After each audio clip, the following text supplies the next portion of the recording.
Í dag ætla ég að fjalla um 2 lyf, Ozempic og Wegovy. Þau innihalda bæði virkaefni semaglútíð sem tilheyrir flokki svokallara GLP-1 hliðstæðna. Semaglútíð líkir eftir náttúrulega hormóninu GLP-1 sem líkaminn losar úr þörmunum eftir að við borðum. Það hefur 2 meginverkanir. Það hjálpar til við að lækka blóðsykur en aðeins þegar hann er of hár. Það hægir á magatæmingu sem þýðir að við verðum sattari, finnum fyrir minna hungri og löngun í mat minnkar. Ozempic er fyrst og fremst notað við sykursýki af tegund 2.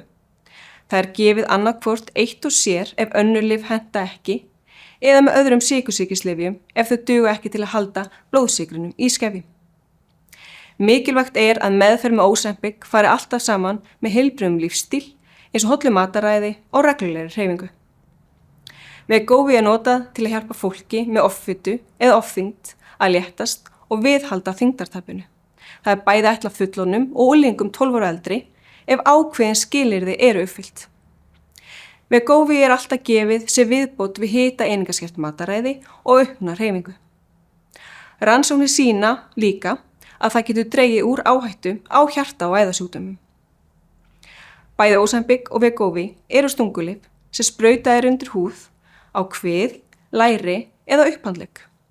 Þau eru gefin einu sinni í viku og best er að hafa það á sama vikudegi hverju sinni.